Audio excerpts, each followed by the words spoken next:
Voilà, donc on a la vidéo qui a été coupée, donc peu importe, c'est pas grave. Donc là, on est au moment où on sort l'alternateur, comme vous pouvez le constater en direct, en live. Voilà. Vous voyez, c'est vraiment pas difficile. Donc là, on a un alternateur qui est complètement en fin de vie, hein, puisque on vous l'a dit tout à l'heure dans le cadre de la première vidéo ce matin. On était à même pas 10 volts de charge. Donc c'est très peu, c'est trop peu.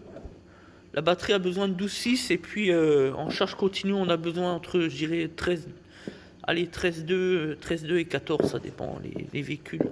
Tout simplement, voilà.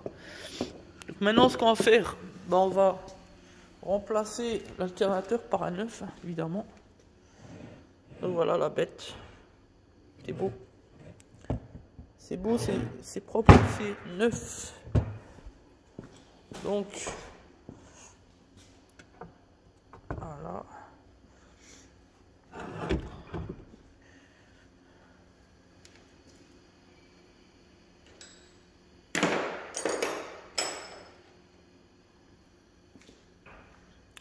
Voilà, donc on va remonter et puis après remonter tout dans le positionnement inverse évidemment. Alors un petit point de détail pour les pièces de rechange automobile, je sais qu'il y a souvent des gens qui se posent la question est-ce que le garagiste il me surfacture pas, est-ce qu'il est honnête, est-ce qu'il est sérieux, est-ce qu'il fait bien les choses, etc. etc. Il faut savoir deux, trois petites choses. On va pas aller dans le détail parce que ce serait bien trop long. Il faudra éventuellement qu'on fasse un document vidéo là-dessus. Mais en matière de pièces de rechange, nous on travaille qu'avec les grands équipementiers notoires. Voilà. Il ne faut jamais travailler avec les contrefaçons manufacturées, c'est-à-dire les pièces dont on ne sait pas finalement d'où elles proviennent.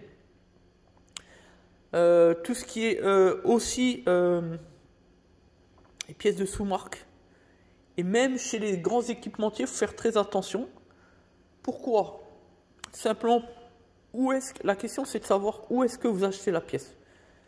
Si vous l'achetez dans un magasin, un petit magasin de pièces de rechange bas de gamme de proximité, physiquement sur le terrain, oubliez. Si vous l'achetez sur les sites internet, peu importe le site internet, oubliez. Parce que la vérité, nous on la connaît bien, parce que nous sommes experts de la question, c'est que pour une même pièce, exactement la même pièce, la même référence, chez pourtant un grand équipementier, eh bien vous aurez deux qualités différentes en termes de pièces pour des raisons évidentes de coût et de bénéfices. C'est toujours une question de business, surtout depuis la crise de 2008.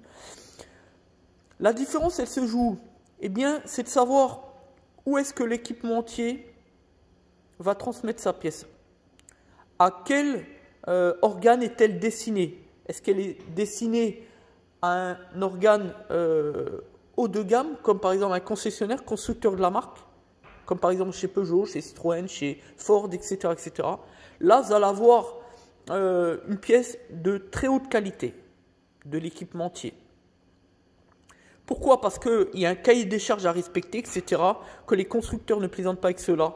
Voilà. Surtout que derrière, ils font une garantie pièce, donc c'est du bon sens.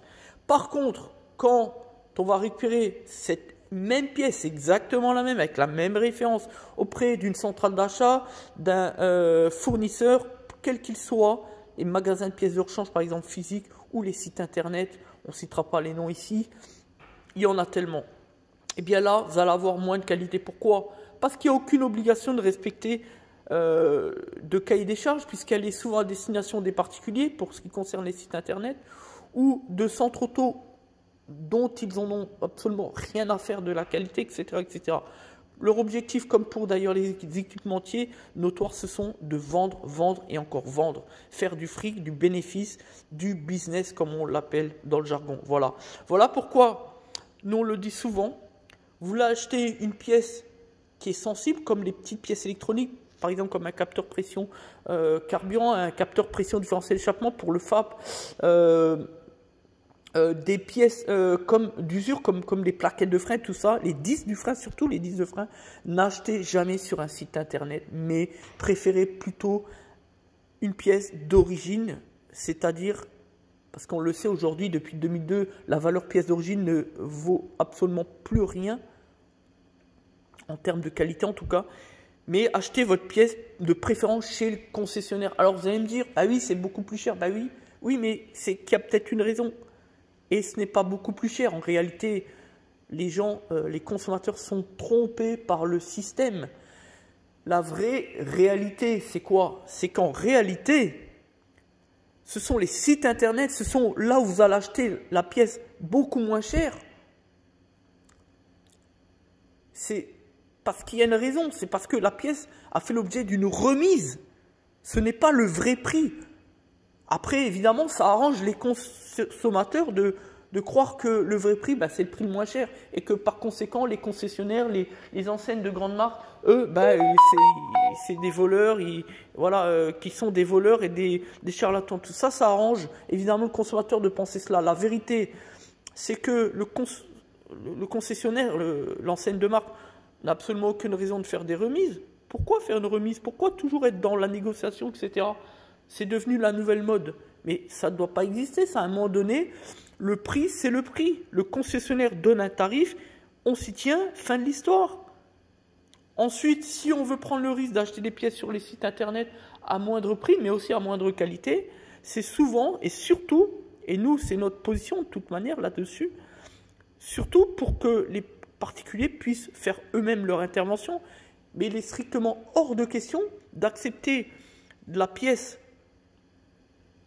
de provenance du particulier pour uniquement lui facturer de la main-d'œuvre. On a souvent des gens qui achètent leurs pièces eux-mêmes puis qui viennent saisir l'ensemble des garages et voir celui qui fait le moins cher en termes de main-d'œuvre. Mais ça n'existe pas. Je le dis souvent à nos clients. Lorsque vous allez chez le boulanger, est-ce que vous apportez la farine? Eh bien, c'est une question de principe, c'est exactement la même chose. Même si dans l'automobile, une réparation moyenne, c'est 300 € et puis chez le boulanger, c'est 1,50 €. Ce n'est pas la question.